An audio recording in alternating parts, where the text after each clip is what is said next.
그리스도인과 소망은 천국을 향하여 새로운 발걸음을 옮겼습니다. 그 앞에 바로 앞서가는 한 사람이 있었습니다. 그는 매우 부유한 집안의 자손같이 보였습니다. 그리스도는 그 사람에게 나가서 이렇게 인사를 합니다. 안녕하십니까? 어디서 와서 어디로 가는 자입니까? 라고 물었더니 저는 가문 이설의 마을의 출신으로 저의 이름은 사심입니다. 지금 저는 천국을 향하여 가는 중입니다. 라고 말했습니다. 여보세요, 가문 이설의 마을은 모두 다 부자들만 사는 마을이 아닙니까? 맞습니다. 그 유명한 변절씨도 가문 이설씨도 기회주의씨도 우리 마을 출신이고 우리 교구를 맡고 있는 1구2원의 목사님은 우리의 외삼촌입니다. 라고 말했습니다. 그리스도는 어딘가 이 소리를 들어본 것 같습니다. 그래서 조용히 소마에게 와서 말합니다. 저분은 사기꾼이 분명합니다. 소문난 사기꾼이 맞습니다. 그렇게 말을 했습니다. 그래서 그리스도는 그 사람에게 다가서 묻습니다. 당신은 이 세상에서 모든 것을 다 안다고 자랑하는 사심씨가 아닙니까? 그렇기는 맞습니다만은 저는 그 본명이 사심이 아니고 다른 사람들이 내게 붙여준 것입니다.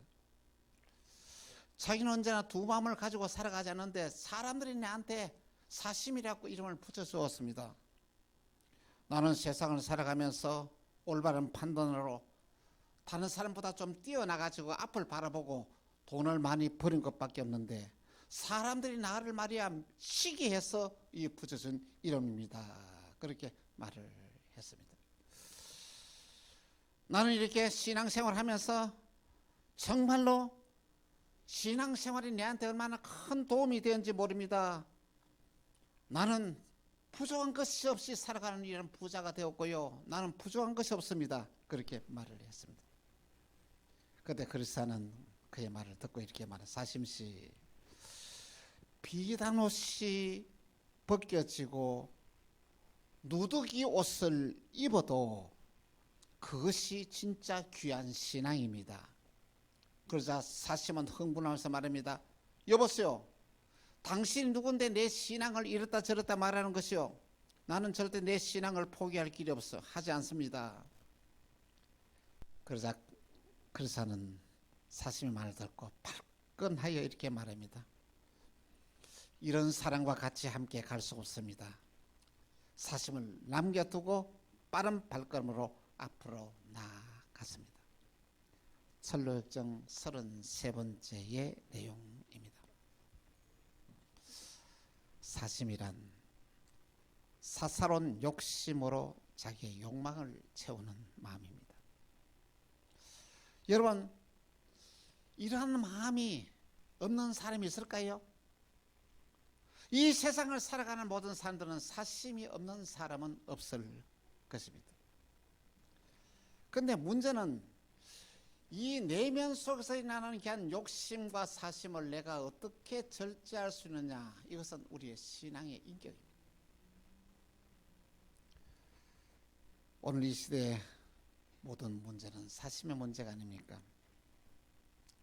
노사 간의 갈등이 정말 심각합니다. 양측에 다 이야기를 들어보면 다 틀린 것이 없어요. 다 맞는 것 같아요. 그런데 문제는 뭐냐면은 자기의 입장만 생각하고 상대방의 입장은 생각하지 않는다는 것입니다. 여러분, 노동자에게 월급을 많이 주려고 그러면은 회사에서 수익이 많이 일어나야 월급을 많이 줄 줄 않습니까? 그런데 노동자들은 그거와 관계없이 나한테 월급을 많이 달라는 것입니다. 이거는 노동자의 사심이 아닙니까? 또한 마찬가지입니다. 노동자들이 열심히 일을 해서 많은 수익이 있음에도 불구하고 그 돈을 다른 데 빼돌려서 다른 목적으로 쓰고 임금비를 착취를 한다면 이건 바로 기업가의 사심이 아닙니까? 그런데 놀라운 것은 이 사심은 우리를 흥하게 하는 것이 아니라 망하게 한다는 것입니다. 디모데전서 6장 9절에서 10절 보니 이렇게 말씀하고 있습니다. 같이 시작. 부활하는 자들은 시험과 올무와 여러 가지 어리석고 해로운 욕심에 떨어지나니 곧 사람으로 파멸과 멸망에 빠지게 하는 것이라. 돈을 사랑함이 일만하게 뿌리가 되나니 이것을 탐내는 자들은 미혹을 받아 믿음에서 떠나 많은 근심으로서 자기를 찔러도다. 할렐루야. 여러분, 이 사심은 오늘 저와 여러분들에게 시험에 빠지게 하고 올무에 빠지게 하고 결국은 우리를 망하게 한다는 것입니다. 여러분, 오늘 저와 여러분의 마음속에 일어나는 이 귀한 사심을 어떻게 해야 되겠습니까? 그냥 가만 두지 마십시오. 하나님이 우리에게 주시는 권세가 있습니다. 그러면 예수님의 주시는 그 권세가 있습니다. 그 권세에 때문에 예수의 이름이 있습니다. 예수 이름으로 내 마음속에 사심이 일어날 때 단호하게 명령해서 물리치기를 주 예수 이름으로 축원합니다. 오늘 본문은 마지막 시대에 살아가는 우리들에게 정말로 꼭 붙잡아야 될 귀한 말씀을 우리에게 하고 있습니다. 먼저 첫 번째 사심은 마귀가 준 선물입니다. 에베소서 2장 2절에서 3절에 이렇게 말씀하고 있습니다. 같이 시작. 그때 너희는 그 가운데서 행하여 이 세상의 풍조를 따르고 공중의 권세 잡은 자를 따르서니 곧 지금 불순종 아들 가운데 역사하는 영이라. 전에는 우리도 그 가운데서 우리 육체의 욕심을 따라 지내며 육체의 마음에 원하는 것을 하여 다른 이들과 같이 본일상 진노의 자녀였더니. 할렐루야. 우리는 어떻습니까? 본질상 진노의 자녀로서 망할 수밖에 없는 존재였다는 것입니다. 그런데 하나님은 저와 여러분들을 불쌍히 보셨어요. 저와 여러분을 구원하러 하늘나라의 영광을 버리고 이 땅에 오셨다는 말씀인 것입니다. 여러분, 선물이라는 것은 뭐냐? 값없이 죽고 받는 것을 가지고 선물이라고 말합니다. 그런데 중요한 것은 뭐냐면 이 선물도 여러분 잘 받아야 됩니다. 선물도 받을 것이 있고 받지 말아야 할 것이 있다는 것입니다. 이 세상에서 선물은 두 가지 있는데, 첫째 하나는 마귀가 주는 선물이 있어요. 또 하나는 하나님이 준 귀한 선물이 있습니다. 먼저 마귀가 주는 선물은 어떤 거냐 하면은 너무 매력적이에요. 사람들이 이것을 거절할 수가 없어요. 여러분, 쉽게 돈을 벌 수 있다는 유혹 물리치기가 어렵습니다. 돈의 위력은 너무 막강합니다. 돈만 있으면 모든 것을 할 수 있다고 무조건 돈을 붙잡아라고 합니다. 정말 맞는 말일까요? 돈만 있으면 다 해결됩니까? 속지 마십시오. 내 인생을 즐겁게 해주겠다는 유혹 거절하기 힘듭니다. 여인들과 함께 술을 마시고 마약을 즐기는 것, 여러분 저희는 경험을 안 해봐서 모릅니다만 그걸 경험한 사람들 그 빠져나오기가 그렇게 힘들다는 거죠. 요즘 마약으로 인하여 유아인이 이렇게 조사를 받는 것에 TV에 계속 나오고 있지 않습니까? 한평생 때는 그렇게 어렵게 힘들게 싸웠던 모든 것들이 그거 하나 때문에 어떻습니까? 결국 다 망가지게 되는데 사람들은 그 유혹을 해치기가 쉽지 않다는 것입니다. 또한 뇌물의 유혹 물리치기가 쉽지 않습니다. 그냥 공짜로 돈이 생긴다는데 그걸 어떻게 거절하기가 그치기 쉽지 않다는 것입니다. 마귀가 주는 유혹을 살펴보면은 사심, 욕심,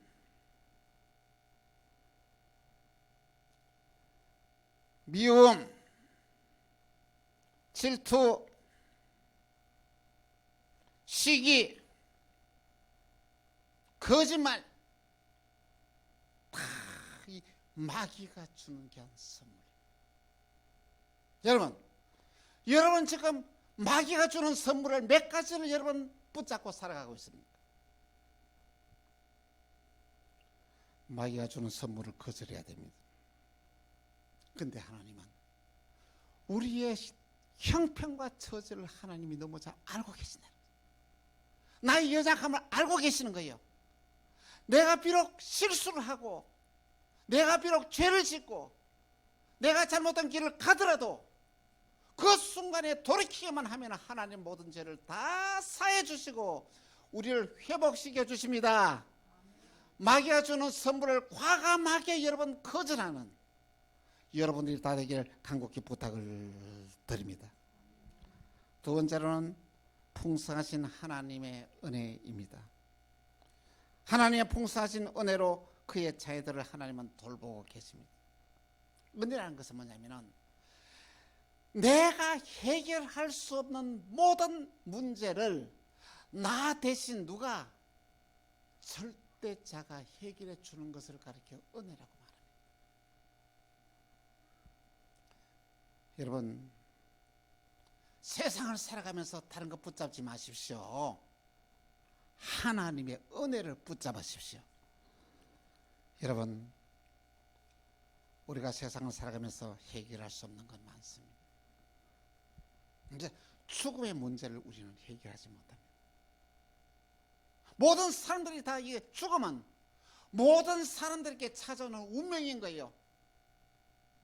나는 죽지 않는다고 말할 사람이 누가 있습니까? 그런데 놀라운 것은 이 죽음은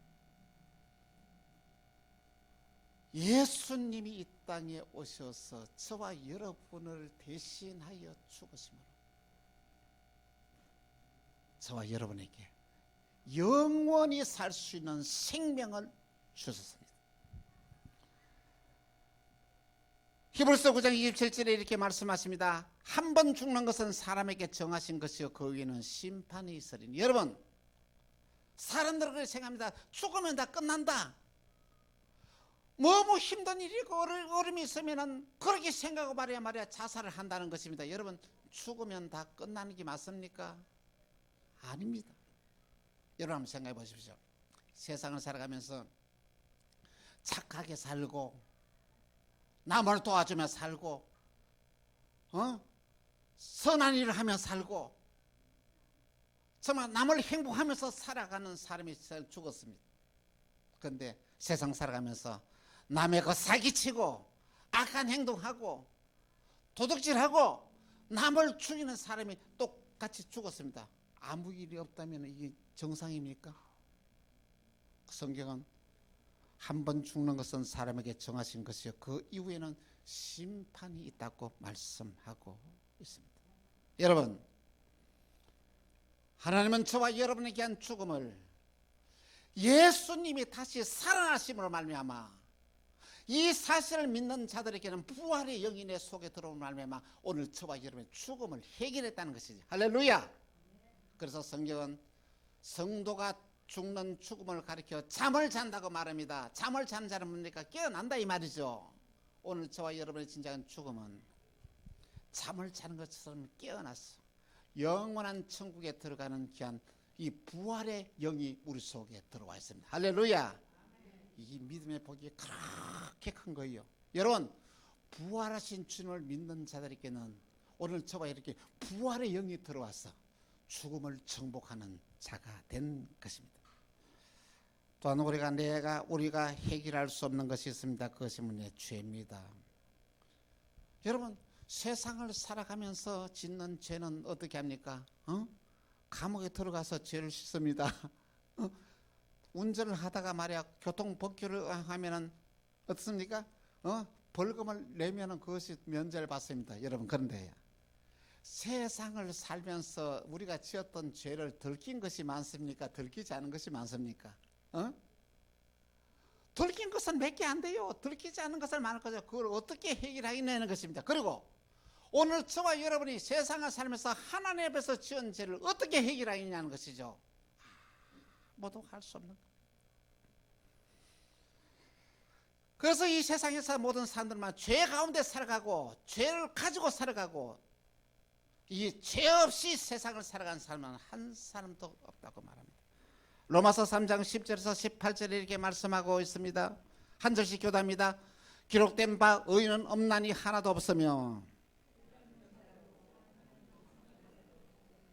다 치우쳐 함께 무익한 자가 되고 선을 행한 자가 없나니 하나도 없도다.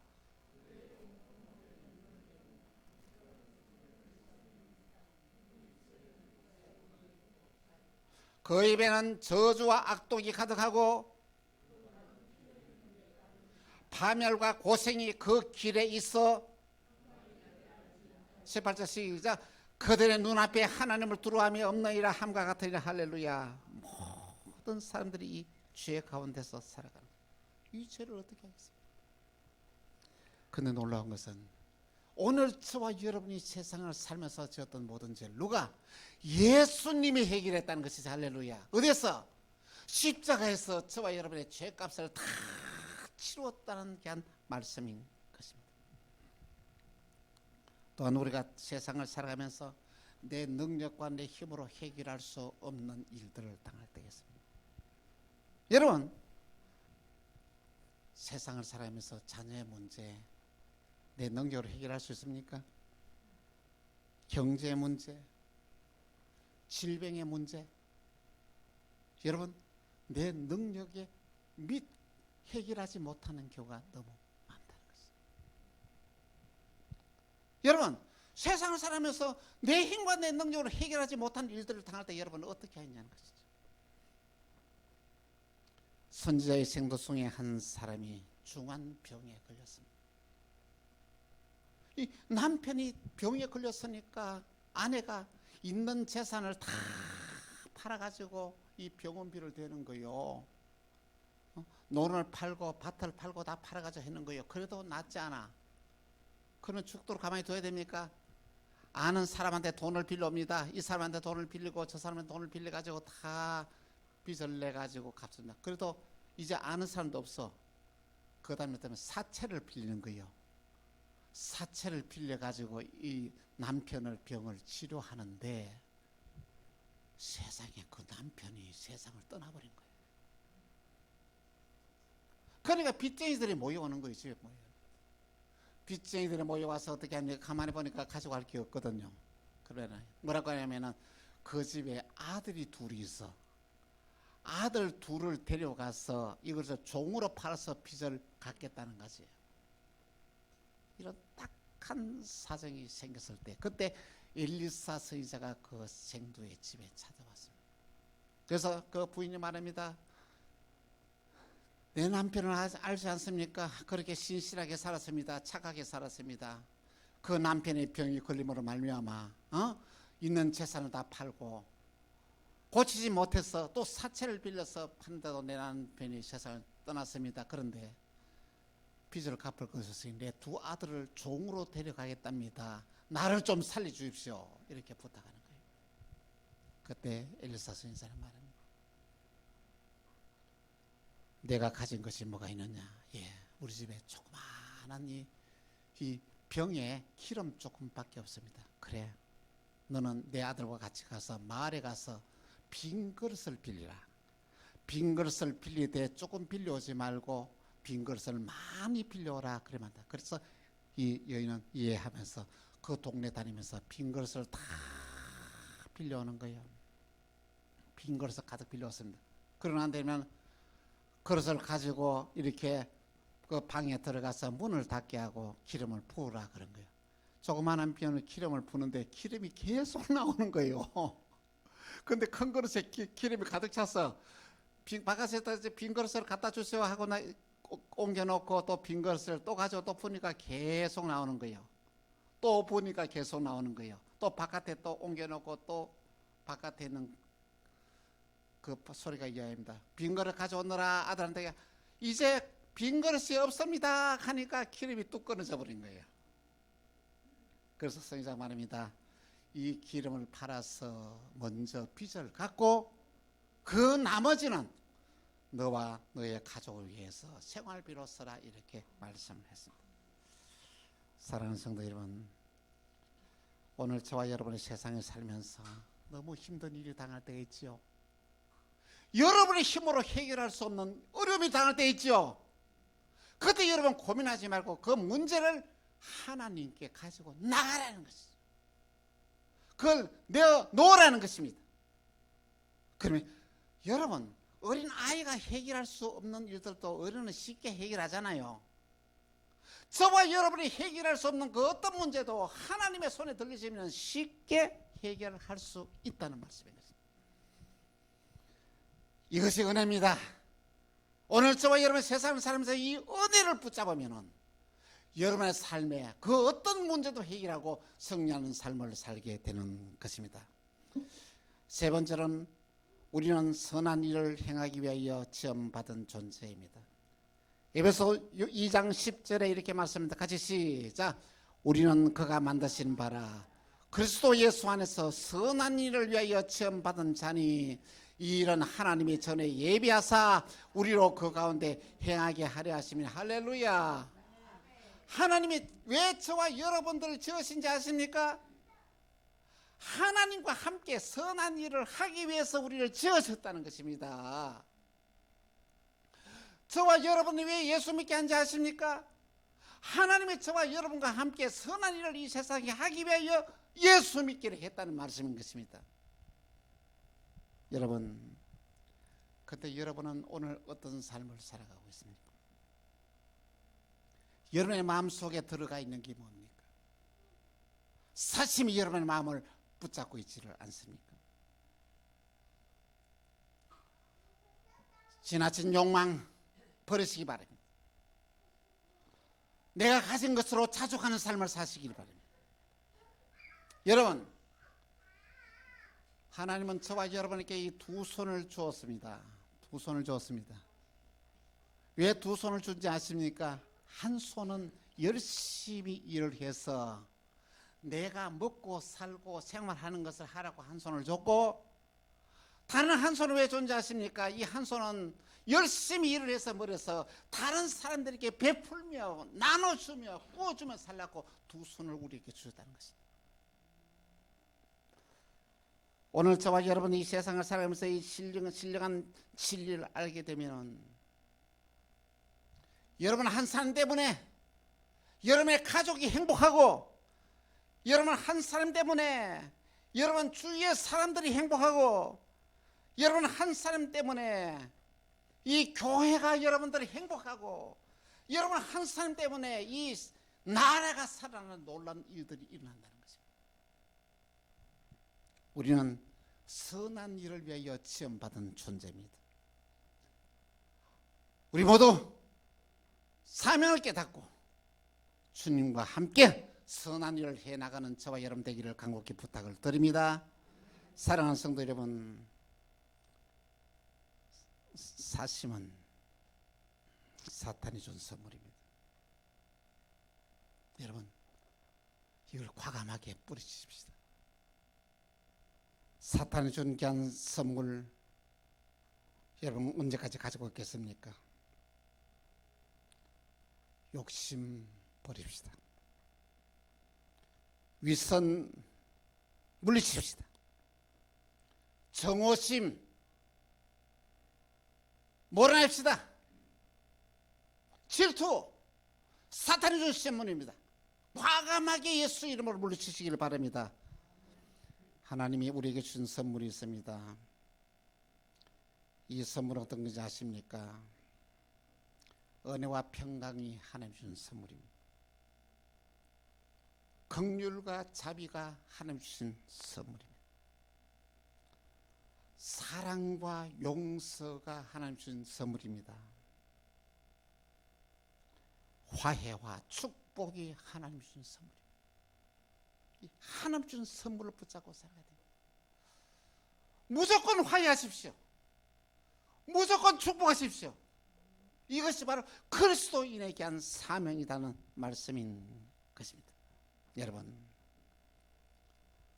한 번밖에 없는 인생 어떻게 살겠습니까? 그냥 이대로 살다가 끝날 것입니까? 한 번밖에 없는 인생을 한번 멋지게 한번 살아보십시오.